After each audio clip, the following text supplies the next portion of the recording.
Right now I'm at the body dump, the site where we put the corpses to rot down. And right now I'm going to be picking up porcupine pieces. I gotta be careful where I kneel down because there's lots of quills still left here. So I'll go on the other side where there's not as many quills and the lighting would be a bit better here.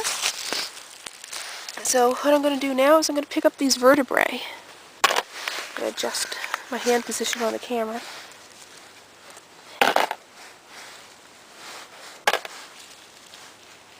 Lots of really neat little pieces in there.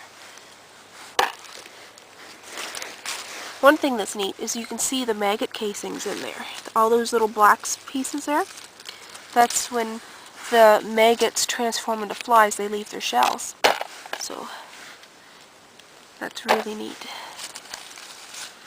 It's part of the pelvis.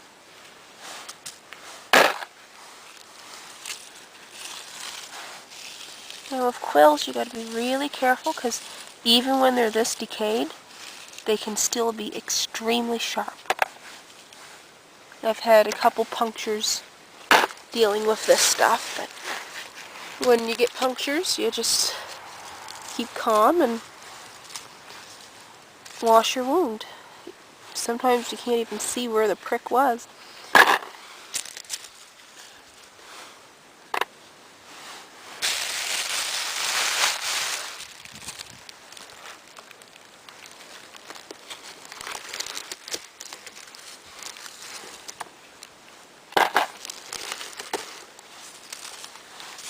You can see all of those casings. Look at that. It's pretty cool. It's too bad that they're so fragile. They're just really crunchy because those would probably make really cool beads. And there's so many of them. And look at how rich that earth is under there. That is very good compost.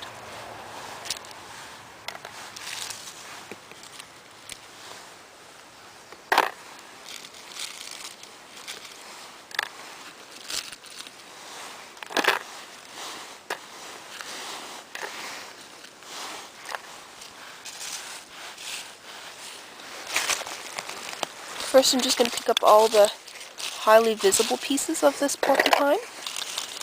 And then after they're all picked up, what I'm going to do is I'm going to go through the area with a stick and dig a little bit because sometimes the organic matter, leaf litter, and the compost that comes off of the bodies, it goes and it buries some pieces of the bone.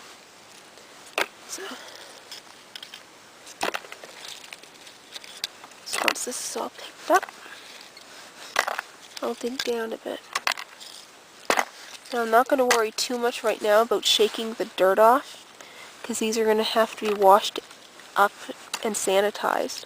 So that can all be accomplished through running water over them and then putting them into their soak.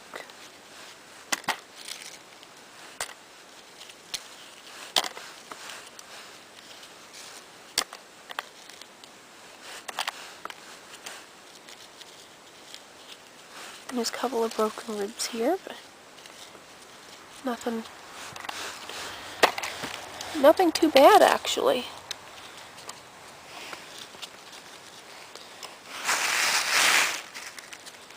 Just took the head and feet of this individual out of the flesh box the other day and everything turned out really well there.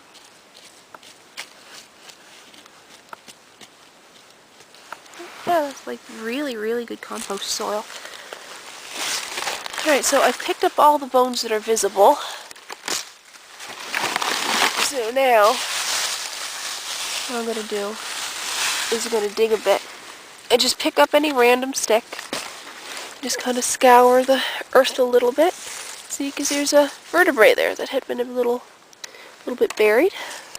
Oh look, the worms.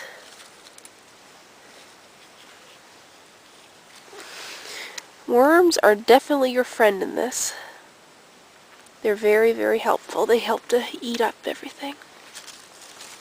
A lot of people are really scared by worms and freaked out at the fact that when we die, we are eaten, but I actually kind of like that because as humans, we consume a lot, in our lifetime. And when we're buried, or our bodies are cremated and the ashes are scattered, we become food for all of these little decomposers, and it enriches the soil. And when the soil is enriched, plants can grow, and it just makes the whole life cycle go. It's because animals eat plants and we eat other animals, so everything is a cycle. And I don't see any more bones here, but you can see all the body liquor and stuff went right down into that soil.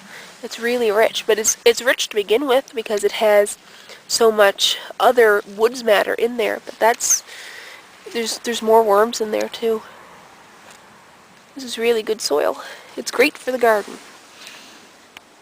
And I'm just going to take a quick look around because we did have other animals here. Oh, there's another scattered vertebrae from a porcupine. Now we had other animals here over the last few years. And I'm definitely going to have to clean up all these bags and whatnot. But, oh, what's that? That's a bit of moose hair that has molded. Oh, and here we have a moose bone. It's some part of the skull. So you never know what you're going to find back here. But the moose 2 years ago, I had thought it was a female because it was flipped upside down in the box. But when I picked it up, I found that it had been a male, but he was all ripped up. They had cut his rack. Alright, now this is that young crow. My sister's husband had hit a crow on the road, and it was a young one. It was the raven, that's what that was. It was a young raven. And here's the bones from that. So that'll be something to be sifted through later on. There's a lot of shattered bones here, but you can tell what it was by the feathers. So yeah, I'll just leave this bag open to dry. I was wondering where that individual had gone. So yeah, that's that.